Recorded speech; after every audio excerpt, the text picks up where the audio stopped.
Le Conseil constitutionnel a 20 ans. L'événement est célébré depuis hier. Au menu des journées scientifiques, l'institution présidée par Francis Baudier a livré son rapport ce matin en présence du chef de l'État, Alassane Ouattara.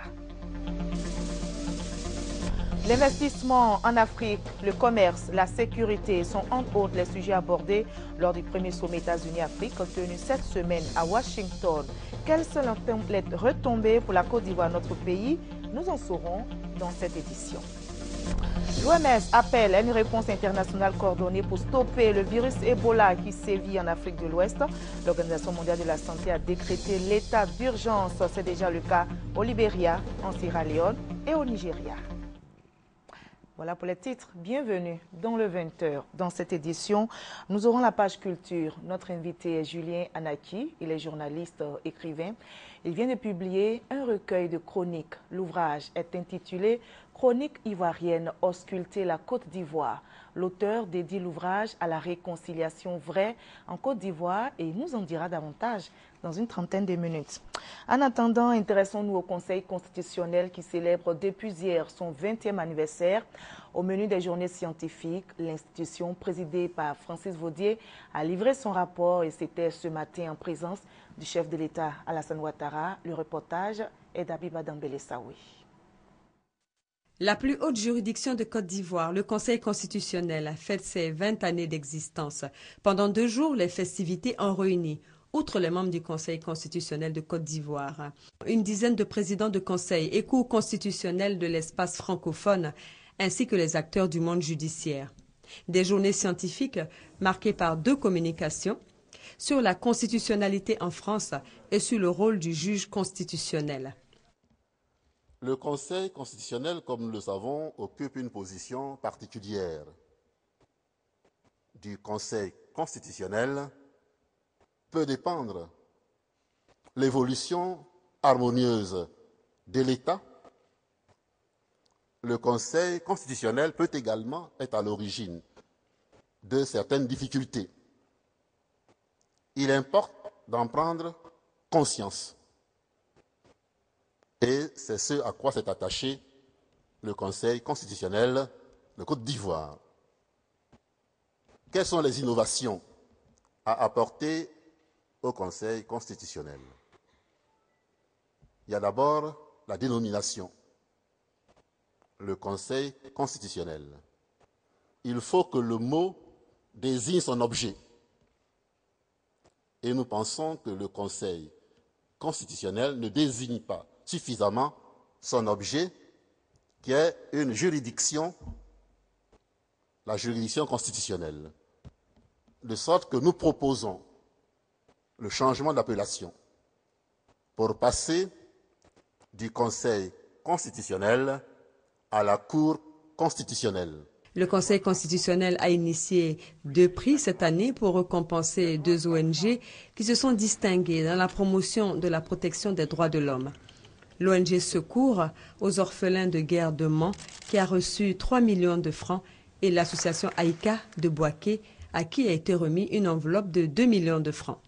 Le président de la République, dans son allocution, a félicité le président du Conseil constitutionnel, Francis Baudier, pour le travail accompli au cours des 3 dernières années. Le Conseil constitutionnel est au cœur de l'état de droit, avec pour mission affirmer le principe cardinal de la suprématie de la Constitution. Monsieur le Président, mon ambition qui rejoint la vôtre est que le Conseil constitutionnel de Côte d'Ivoire inspire respect et confiance, comme les cours et conseils constitutionnels des pays frères et des pays développés. Je voudrais donc vous réitérer ma détermination à renforcer le Conseil constitutionnel de Côte d'Ivoire, tant au plan matériel qu'humain, afin de lui permettre de jouer pleinement son rôle. Je souhaite que les 20 ans du Conseil constitutionnel renforcent bien évidemment sa crédibilité. Je souhaite que vous fassiez sans cesse acte de pédagogie dans un domaine où les initiatives en direction de nos concitoyens sont rares. Nos concitoyens doivent se réapproprier et voir le Conseil constitutionnel avec un regard nouveau, compte tenu des vicissitudes du passé. C'est un enjeu essentiel de sa réhabilitation au regard de l'histoire récente de notre pays. Installé que vous êtes au cœur de notre dispositif institutionnel, vous devez apparaître comme le défenseur privilégié et vigilant des libertés fondamentales de nos concitoyens et aussi de leur procurer un climat de paix. En vertu de l'article 90 de la Constitution, 3 catégories de membres composent le Conseil constitutionnel. Le président nommé pour un mandat de 6 ans non renouvelable, 6 conseillers dont le mandat est renouvelé par moitié tous les 3 ans et les anciens présidents de la République. Le Conseil constitutionnel assure le contrôle de la constitutionnalité de la loi. Il est le gardien de la Constitution. Des pays africains prennent part à ces festivités. Les présidents du Conseil constitutionnel du Niger et de la Cour constitutionnelle du Maroc ont fait le déplacement. Écoutons leur réaction au micro d'Abiba Dambélé Saoui. Nous avons les mêmes préoccupations que le Conseil constitutionnel de Côte d'Ivoire parce que nous évoluons dans la même sphère géographique sous-régionale et donc nous sommes des jeunes démocraties également. Des démocraties qui évoluent dans un même contexte et nous pensons qu'ensemble nous pouvons faire beaucoup. Mais nos préoccupations sont les mêmes. Ce sont des préoccupations qui tiennent essentiellement aux conditions dans lesquelles évoluent nos juridictions constitutionnelles. Et donc nous demandons aux autorités, aux plus hautes autorités, de nous appuyer et de nous accompagner dans le renforcement de l'état de droit et de la démocratie dans nos États respectifs. Nous avons l'intention de mettre en place un réseau des cours et conseils constitutionnels de l'Ouest de l'Afrique, sachant que nous partageons l'usage du français et nous affrontons les mêmes problèmes et nous avons les mêmes aspirations. Donc tout ça nous incite à travailler ensemble, main dans la main, pour renforcer la justice constitutionnelle. Car aujourd'hui, on ne peut parler d'un État démocratique sans une véritable justice constitutionnelle, indépendante, impartiale, professionnelle, à même de sauvegarder la suprématie de la Constitution et de sauvegarder les droits fondamentaux des citoyens. Car l'État de droit, c'est avant tout le respect de la Constitution. Mais le respect de la Constitution exige l'existence d'un organe indépendant qui interprète la Constitution de manière correcte et de manière indépendante. Notez par ailleurs que les membres de la commission centrale de la CEI prêteront serment devant le Conseil constitutionnel le lundi 11 août 2014 à 15 h. L'investissement en Afrique, le commerce, la sécurité sont entre autres les sujets abordés lors du premier sommet États-Unis-Afrique tenu cette semaine à Washington. Une cinquantaine de chefs d'État et de gouvernement ont pris part à cette grande réunion initiée par le président américain. Quelles sont les retombées pour notre pays, la Côte d'Ivoire? Élément de réponse avec notre envoyé spécial, Viviane Aïmé. Washington, la capitale fédérale américaine, a accueilli les 4, 5 et 6 août 2014 une cinquantaine de chefs d'État et de gouvernement venus répondre à l'invitation du président Barack Obama pour ce premier sommet États-Unis et Afrique. La délégation présidentielle ivoirienne comprenait le Premier ministre Daniel Kablan-Duncan, représentant le président de la République Alassane Ouattara, ainsi que 4 ministres du gouvernement, les ministres Charles Dibi Kofi des Affaires étrangères, Adama Tounkara du pétrole et de l'énergie, Jean-Louis Billon du commerce et Niale Kaba chargé de l'économie et des finances. Le sommet s'est tenu sans tapage. 2 temps importants ont marqué son déroulement.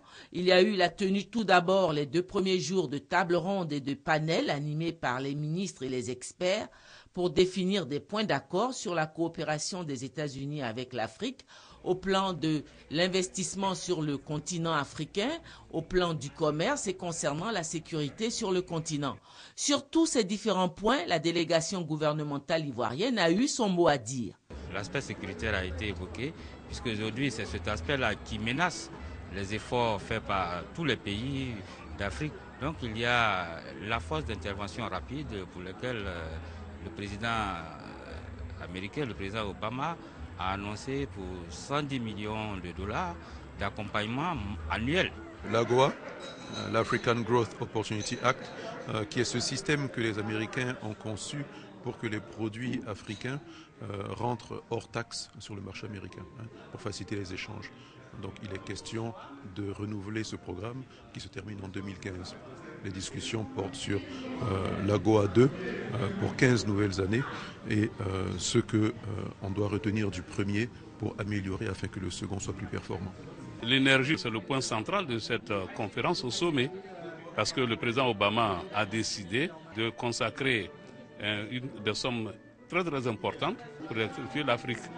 Et donc nous avons profité pour dire quel est le programme que le président Ouattara déroule déjà dans ce domaine. Le point d'orgue du sommet s'est situé au 3e jour avec la grande réunion des chefs d'État et de gouvernement africains avec le président Barack Obama. Une réunion qui s'est déroulée au département d'État américain, l'équivalent du ministère des Affaires étrangères, de 11h à 17h, soit pendant 7 heures d'horloge. Chaque chef de délégation a eu droit à la parole. Nous avons demandé qu'il y ait un mécanisme de suivi, justement.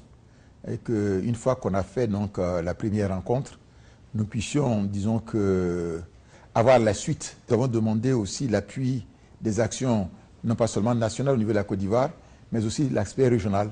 Le sommet États-Unis-Afrique a pris fin à l'issue de cette concertation. Pour beaucoup, ce sommet ouvre une nouvelle ère dans les relations entre les États-Unis et l'Afrique. Et le Premier ministre Daniel Kablan-Duncan représentait le président de la République Alassane Ouattara à ce sommet. Pour Daniel Kablan-Duncan, cette grande concertation entre les États-Unis et l'Afrique débouche sur d'importantes promesses pour l'Afrique. On reste avec Viviane Aimé. Plusieurs annonces importantes ont été faites. Il y a par exemple le Power Africa qui a donc été annoncé pour le financement du secteur énergétique dans notre pays avec un montant de 26 milliards de dollars. Initialement, on parlait de 5 à 10 milliards, mais ça a été finalement porté à 26 milliards de dollars. Et initialement, ça devait concerner entre 5 millions à 10 millions de personnes. On a parlé maintenant de 60 millions donc, de personnes qui sont non concernées. Et là, je crois que c'est quelque chose de très, très important puisque l'électricité est à la base du développement. Vous savez qu'en Côte d'Ivoire, nous avons une consommation électrique qui est de l'ordre de 17%, selon les années, entre 15 et 17% par an. Et disons que nous avons une capacité installée de 1650 MW et nous voulons passer donc à 4000 MW. Vous voyez, donc dans un tel programme, la Côte d'Ivoire peut tirer profit parce que nous souhaitons être le hub dans la région ouest africaine, puisque comme vous le savez, nous fournissons de l'électricité donc au Ghana, au Togo et au Bénin. Nous fournissons donc au Burkina Faso et disons qu'au Mali. Et on nous a été demandé de fournir l'électricité au niveau de la Sierra Leone, donc la Guinée-Conakry et disons que du Libéria. Donc la Côte d'Ivoire, dans le cadre de West African Power Pool, peut jouer un rôle important. Donc on a demandé que la Côte d'Ivoire figure sur la liste donc, des pays à retenir dans le financement donc, du secteur électrique. Voilà un élément important et concret. Autre élément important, les États-Unis sont engagés à aider dans le cadre donc, de la sécurité. Parce que sans sécurité, sans paix, il n'y a pas de développement. Et vous savez, ils ont pris un engagement d'au moins 5 millions de dollars chaque année pour appuyer le secteur de la sécurité dans nos pays, notamment avec des interventions dans les centres, disons que régionaux, en matière donc de sécurité. Et vous savez que, par exemple, la piraterie, la Côte d'Ivoire va être un centre dans le cadre de CRESMAO pour qu'on puisse, disons que jouer un rôle important dans ce domaine. Il a été prévu aussi le renouvellement de la GOA. C'était décidé au niveau du gouvernement. Maintenant, bien sûr, il faudrait qu'il le fasse passer au niveau donc, du Congrès. Vous avez aussi le MCC, qui est un élément très fort de financement donc développement. En novembre, les décisions vont être prises. Et de ce que nous avons comme écho, la Côte d'Ivoire devrait pouvoir être éligible, non pas seulement donc, ce qu'ils appellent le threshold, mais aussi même le compact lui-même. Donc on attend, parce qu'on a eu des efforts importants de réforme qui ont donc été faits.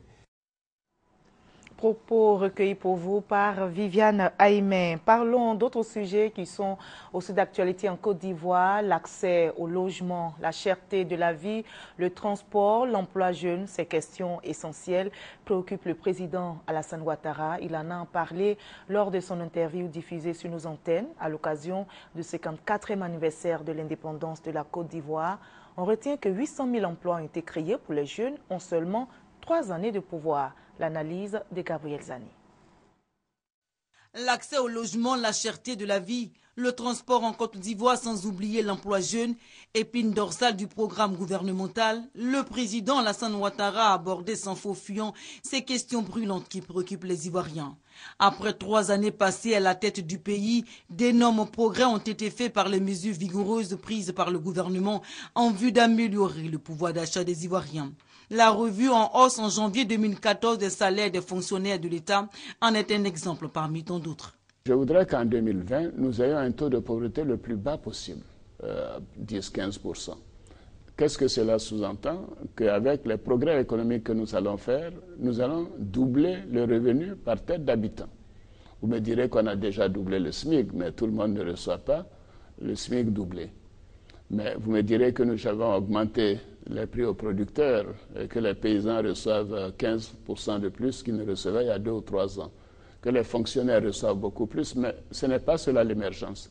L'émergence, c'est amener le maximum de gens vers une situation de bien-être. Une autre prouesse, l'emploi jeune. 800 000 emplois de trouvés pour les jeunes seulement en 3 ans de pouvoir. La promesse de créer 1 million d'emplois aux jeunes Ivoiriens s'est réalisée à 80%. 500 000 dans le domaine de l'agriculture et 300 000 dans les autres secteurs. L'emploi jeune se trouve donc en phase d'être résolu. Sur les jeunes, je continue de mener une réflexion parce que nous avons des fonds jeunes au ministère de l'Emploi, nous avons des fonds jeunes au ministère du Plan, l'ADDR est un fonds jeune, nous avons des fonds jeunes dans d'autres ministères. Peut-être c'est tout ça qui crée le sentiment de dispersion et de non-focalisation de notre politique en matière d'emploi des jeunes. Donc j'ai dit au Premier ministre et au secrétaire général de la présidence qu'en septembre, je voudrais qu'on trouve une formule, une autorité ou même un ministère qui soit consacré à la question de l'emploi des jeunes et qui va être doté non seulement de ressources, nous mettrons des ressources à disposition, des fonds importants pour démarrer cette question de l'emploi des jeunes. La création d'emplois pour les jeunes est notre pilier auquel le gouvernement a déjà trouvé des solutions. Des rencontres entre structures de financement, chefs d'entreprise et jeunes entrepreneurs ont été organisées en mai dernier par le ministère de l'Emploi, des Affaires sociales et de la formation professionnelle, le Salon ivoirien des métiers d'Abidjan, SIMA 2014.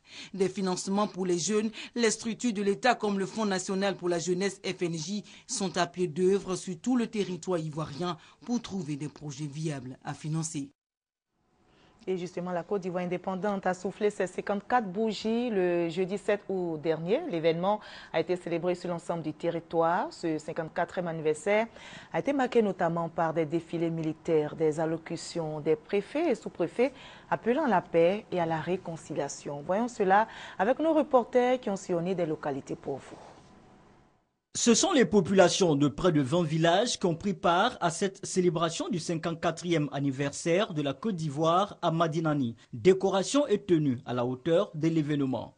Ibrahima Bayo, préfet du département de Madinani, a rassuré les populations qu'à leur côté, il y a un bâtisseur, le président Alassane Ouattara, et que des solutions sont en route en ce qui concerne le développement du département. À Apimandoum, dans le département de Bondoukou, les populations sont sorties nombreuses pour saluer à leur manière les 54 ans de l'indépendance de la Côte d'Ivoire. Le sous-préfet de la localité, Glao Alexandre, a énuméré les actions positives posées par le président de la République, Alassane Ouattara, et son gouvernement en si peu de temps. Il a ensuite salué la ferme volonté du président de la République de faire de la Côte d'Ivoire un pays émergent à l'horizon 2020. Glao Alexandre a enfin invité ses administrés au travail et à l'entente pour le développement d'Apimandoum. Fangolo célèbre pour la première fois l'anniversaire de l'indépendance de la Côte d'Ivoire. Jean-Marie Djereke, sous-préfet, a exhorté les populations de sa circonscription à vivre dans la cohésion parfaite. Il les a également exhortés à espérer en cette Côte d'Ivoire renaissante où de grands chantiers ont vu le jour à seulement 4 ans de pouvoir du président Alassane Ouattara. Jean-Marie Djereke a également rassuré les populations de Fangolo en ce qui concerne l'obtention des extraits d'actes de naissance pour les enfants qui naîtront dans la sous-préfecture. Les populations de Fangolo ont célébré cette première fête anniversaire de l'indépendance de la Côte d'Ivoire dans la joie totale. Gagnoa a célébré dans la joie et la ferveur l'an 54 de l'indépendance de la Côte d'Ivoire. Une occasion pour le préfet Kanga Nzi d'exhorter la population au travail. À l'entame de son intervention, le préfet s'est appesanti sur l'emploi des jeunes et des femmes. Il a invité les élus, les cadres et toutes les bonnes volontés à œuvrer pour le bien-être des populations en aidant l'administration à mettre cette frange de la population au travail. Et ce, par le truchement de la promotion de l'auto-emploi. Pour ce faire, il a appelé la population à travailler à la consolidation de la paix et à prôner la réconciliation. Dianra, chef-lieu des départements situé dans le département de Mankono, région du Béret, a célébré dans l'allégresse le 54e anniversaire de l'accession de la Côte d'Ivoire à la souveraineté nationale et internationale. Honneur militaire, salut aux couleurs, défilés et danses de la région ont meublé cette commémoration. Dans son adresse, le préfet du département de Dianra, Bablaise, a exhorté la population au travail afin de prendre part à l'émergence de la Côte d'Ivoire. Un défilé militaire, paramilitaire et des couches socio-professionnelles ont mis fin à cette cérémonie. Yakassé Atobrou a célébré les 54 ans de l'indépendance de la Côte d'Ivoire. S'adressant aux populations venues l'écouter, le préfet du département, Seri Baza Samuel, a indiqué que depuis l'avènement du président Alassane Ouattara et de son gouvernement, la Côte d'Ivoire a amorcé son redécollage politique, économique, diplomatique et social. Le préfet a ensuite salué le projet d'aménagement et de bitumage de l'axe Azopé-Yakassé Atobrou qui est en étude auprès de certains bailleurs de fonds. À Yakassé Atobrou, défilés et danses de réjouissance étaient au programme de l'an 54 de la Côte d'Ivoire. La Côte d'Ivoire indépendante à 54. Cet anniversaire a été célébré à Kong dans la joie et le souvenir de tous ceux qui ont mené le combat de liberté de la nation ivoirienne. Le préfet du département de Kong, Kamara Mamadou, dans son adresse aux populations, a relevé le bond qualitatif de la Côte d'Ivoire sur divers plans, politiques, diplomatiques, économiques, sociaux et sécuritaires. Pour ce qui est de Kong, la cité historique, selon le préfet, restait longtemps en léthargie, qui avait tout à construire à aujourd'hui une perche qui lui est tendue. Un long défilé a mis en exergue les potentialités locales sur les plans sécuritaires et culturels. A célébré le 54e anniversaire de la Côte d'Ivoire dans la ferveur et l'allégresse. Petit bémol à cette fête du 7 août, la timide participation des cadres fustigée par le préfet Gombadi Georges. Accueilli en toute solennité, le premier responsable administratif du département d'Ara a relevé dans son adresse tous les acquis de la Côte d'Ivoire depuis l'accession à la tête du pays du président Alassane Ouattara. Des acquis visibles à tous les niveaux du développement et les populations de Côte d'Ivoire, celles d'Ara en particulier, peuvent regarder l'avenir de leur pays avec optimisme et fierté. Sentiment traduit dans ce superbe défilé du 7 août. Les populations vivant dans le département de Toulepleu, dans l'ouest du pays, ont aussi célébré ce 54e anniversaire de l'indépendance de la Côte d'Ivoire. Les autorités administratives, les militaires et les populations ont communié ensemble, nous expliquent Éric Goré et Franck Wadio. La revue des troupes par le préfet Diarra Karim, les honneurs au drapeau, le mot du préfet, l'arrêté de nomination de 2 chefs de village et le défilé ont constitué les temps forts de la célébration du 54e anniversaire de la Côte d'Ivoire à Toulepleu. Face aux autorités, tous veulent montrer leur savoir-faire, comme ce militaire qui abandonne sciemment le volant. Dans son allocution, le préfet du département de Toulepleu, Diarra Karim, a rappelé le sens de l'indépendance avant d'inviter les fils et les filles de son département à l'entente et à la cohésion. Il a aussi demandé plus de vigilance aux populations afin d'éviter la propagation du virus Ebola dans le département. Il note aussi que 2 ans après la visite du président de la République à Toulepleu, c'est le retour à la normalité. Le département de Toulepleu se porte très bien. La vie a repris. Les activités économiques ont repris. La vie administrative également a totalement repris parce que tous les services publics de l'État qui avaient été contraints de quitter la zone, aujourd'hui tous ces services-là ont recommencé à redéployer leur activité sur toute l'étendue du territoire départemental. Le maire d'Énicasion place cette fête sous le signe de la réconciliation vraie à tous les pleux. Nous œuvrons à ce qu'à tous les pleux, on ne parle même plus de partis politiques, mais qu'on parle plutôt du parti de l'ombre de tous les pleux, PDCI, FPI, RDA, UDPCI, tous ensemble. Et je crois que c'est dans ça que nous travaillons et nous réussissons et nous avançons. Réconciliation, mais aussi solidarité, marquée par la ministre Anna Oloto, fille de la région qui, malgré son absence, a offert le déjeuner aux populations. Et je vous propose de sillonner d'autres localités où la fête de l'indépendance a été célébrée. Nous y allons avec nos reporters. Les populations de la sous-préfecture de Bazré, dans le département de Saint-Fra, ont convergé ce 7 août vers le village de Bendefla, lieu choisi pour abriter la fête nationale. Jacques V. Maman Jeanne a invité ses administrés au travail dans l'union et l'entente. La localité n'est pas restée en marge des retombées de la bonne gouvernance du président de la République, Alassane Ouattara. Un défilé civil et militaire a constitué le clou des festivités de ce 54e anniversaire de l'indépendance à Bazré. Paix et réconciliation pour un développement durable à Boné. C'est le message de Albert Gogui, sous-préfet de Boné, aux populations des villages qui ont fait le déplacement pour célébrer le 54e anniversaire de l'indépendance de la Côte d'Ivoire. Albert Gogui a saisi l'occasion de cette rencontre pour insister sur le danger que constitue le virus Ebola. Il a donc invité les populations à éviter la consommation de la viande de brousse. Grand moment de retrouvailles entre les fils et filles de Podia-Guinée pour la célébration du 54e anniversaire de l'indépendance de la Côte d'Ivoire. Diakite Sungalo, sous-préfet de Podia-Guinée, a exhorté les populations de la localité à vivre ensemble dans l'entente parfaite. Il a invité les femmes à prendre part activement au développement de la localité en s'organisant en coopérative. Le sous-préfet de Podia-Guinée a également demandé aux populations d'éviter la consommation de la viande de brousse. Chants et danses ont animé la journée du 7 août à Podia-Guinée. Les populations de la sous-préfecture de Bazré, dans le département de Saint-Fra, ont convergé ce 7 août vers le village de Bendefla, lieu choisi pour abriter la fête nationale. En poste depuis 2010 dans cette sous-préfecture, Jacques V. Maman Jeanne a invité ses administrés au travail dans l'union et l'entente. La localité n'est pas restée en marge des retombées de la bonne gouvernance du président de la République, Alassane Ouattara.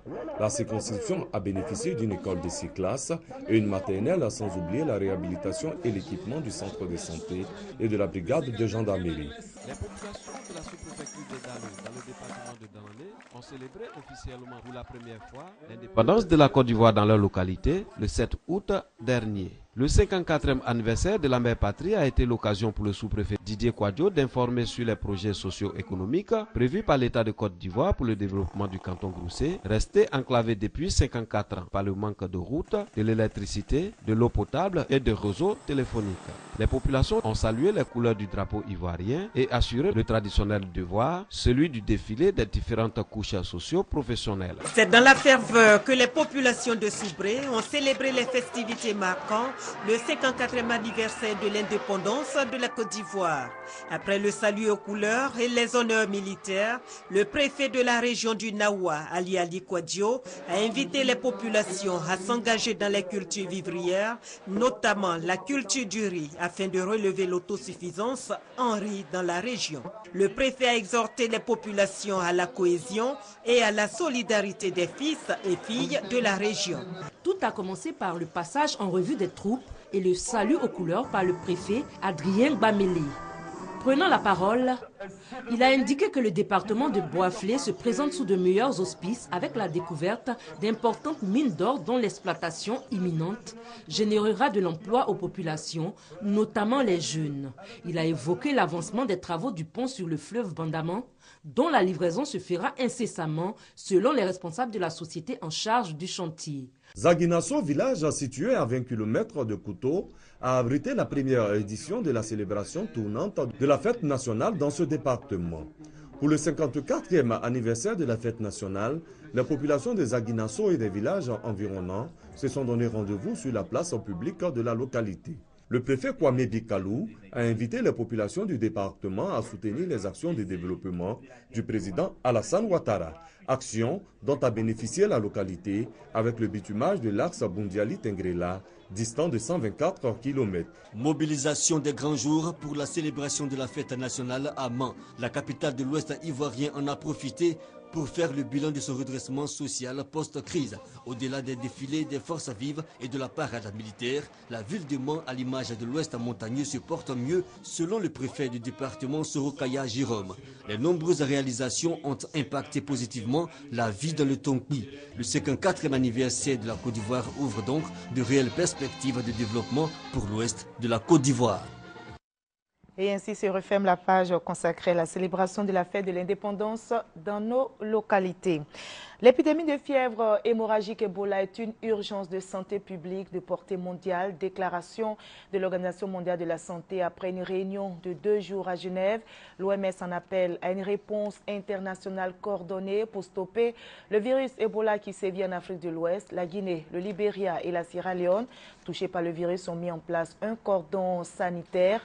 L'OMS a décrété l'état d'urgence. C'est déjà le cas au Libéria, en Sierra Leone et au Nigeria. Et on vient de l'apprendre, la Guinée a décidé de fermer provisoirement ses frontières terrestres avec le Libéria et la Sierra Leone. Il s'agit de mesures pour tenter d'enrayer la propagation de l'épidémie de fièvre hémorragique Ebola. La guerre à Gaza continue. Les hostilités ont repris ce matin entre le Hamas et Israël. Depuis le début de la journée ce samedi, 5 Palestiniens ont perdu la vie. À Gaza, les tirs de roquettes palestiniennes et les frappes israéliennes avaient repris hier, vendredi 8 août, à l'issue d'une trêve de 3 jours qui n'a pas été prolongée, faute d'accord sur une solution diplomatique. L'Égypte appelle les belligérants à revenir à la table des négociations, mais l'État hébreu refuse de négocier sous les bombes. Le Hamas prévient à son tour qu'il ne fera aucune concession. Raids aériens également en Irak. L'armée américaine a mené 2 nouveaux raids contre les djihadistes de l'État islamique au nord de l'Irak. Les tirs ont visé du matériel militaire et des convois de combattants qui se dirigeaient vers Erbil, la capitale du Kurdistan irakien. Ces frappes aériennes ciblées visent, selon le président américain, à protéger le personnel américain. Barack Obama vient de déclarer que les frappes américaines continueraient si nécessaire. On ne verra plus Didier Drogba jouer sous le maillot de la Côte d'Ivoire. La star ivoirienne a annoncé hier la fin de son aventure avec les éléphants. C'est avec beaucoup de tristesse que j'ai décidé de mettre fin à ma carrière internationale. Ces 12 années passées en équipe nationale ont été immenses en émotion. Fin de citation. Voilà, place à présent à la page culture de cette édition.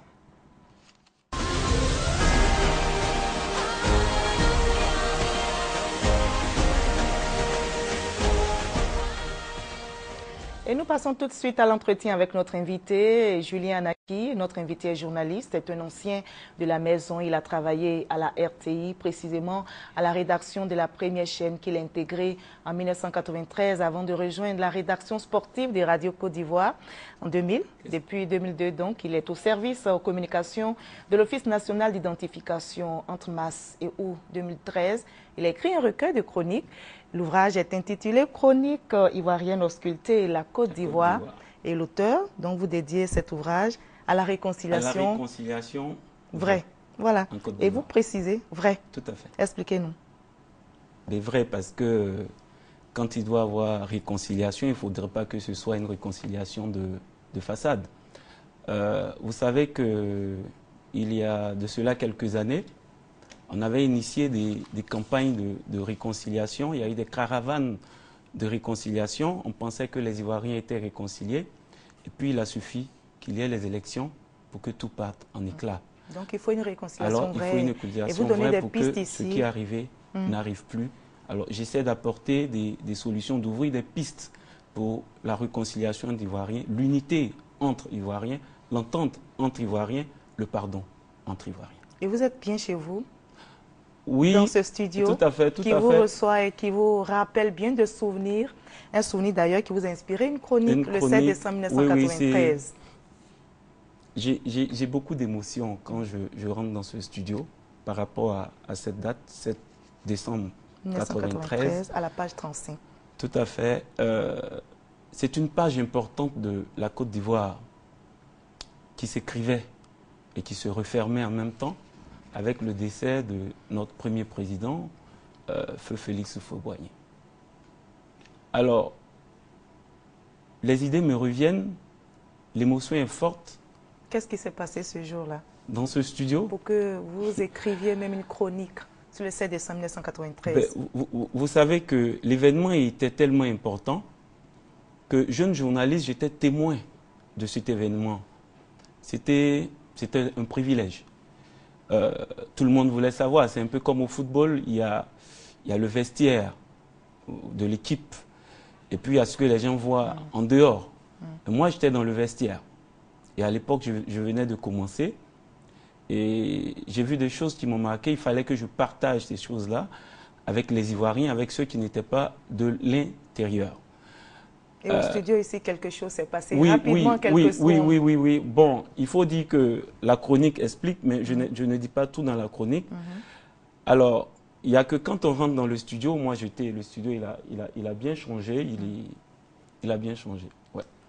Mais quand on rentre dans le studio, le Premier ministre, le président actuel, Alassane Ouattara, qui était Premier ministre à l'époque, alors a assis face à la caméra et il annonce la nouvelle du décès du président de la République, son Excellence Félix Houphouët-Boigny. Et l'émotion était forte. forte. L'émotion était forte, il y avait du monde dans le studio.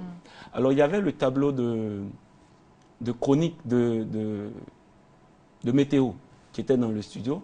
La tête de David Mobio a percuté en s'effondrant. Le rédacteur en chef. Ah oui, le rédacteur en chef. Voilà. Présentement.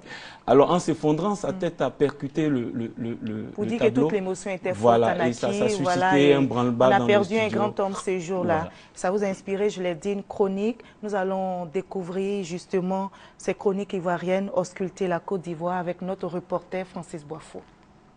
C'est possible. Possible de voir une personne portant le t-shirt de l'opposition et se promener dans le fief de son adversaire sans crainte. C'est aussi possible de voir un partisan du président de la République faire ses éloges dans un lieu réputé être de l'opposition sans être victime de regards haineux. Ce sont là des mots qui résument de fort belle manière l'œuvre de Julien Anaki intitulée « Chronique ivoirienne, ausculter la Côte d'Ivoire ».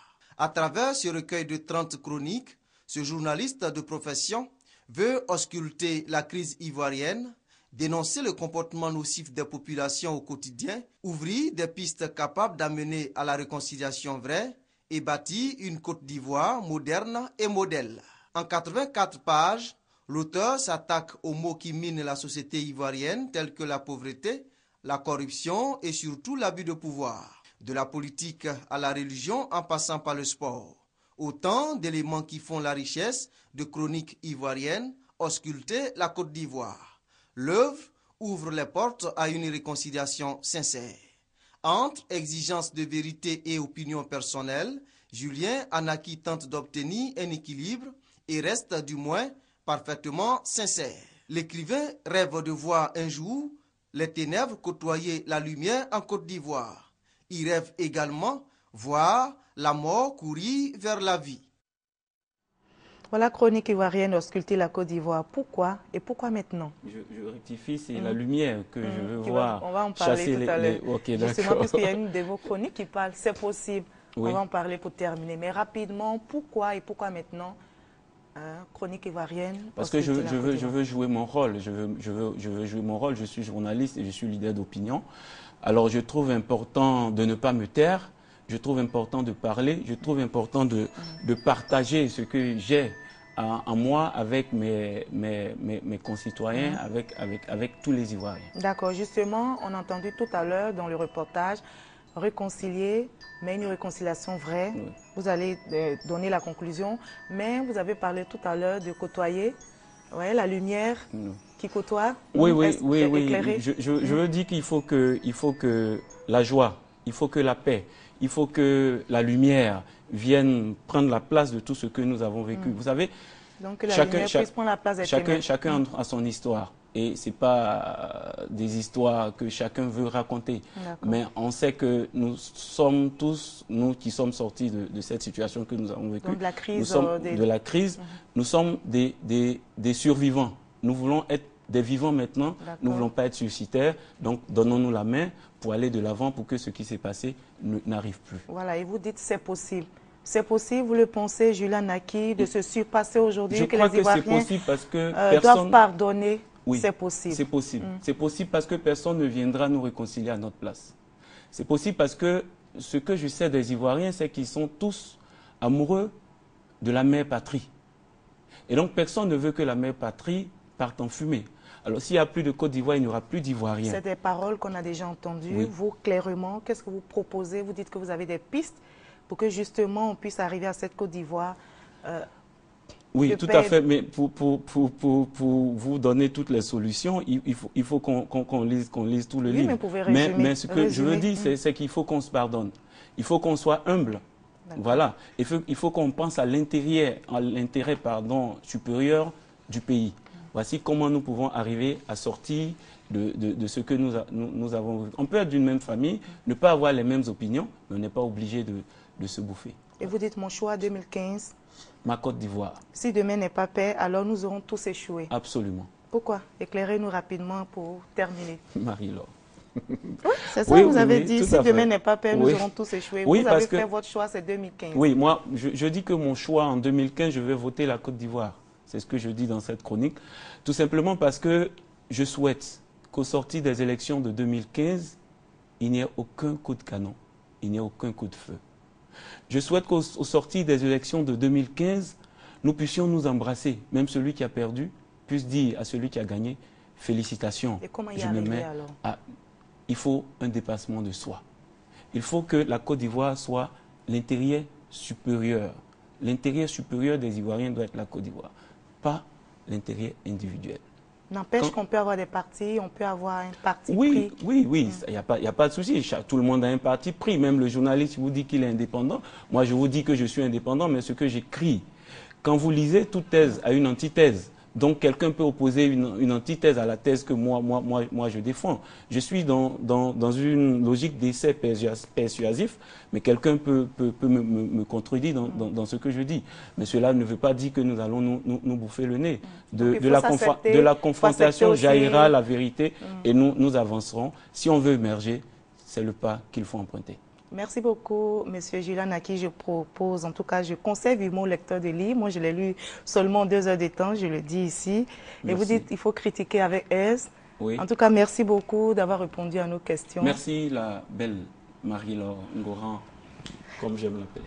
Merci beaucoup, Julian Naki. Et moi, je vous dis, ne vous lassez jamais d'emprunter ce chemin de la réconciliation vraie pour bâtir une Côte d'Ivoire moderne et modèle.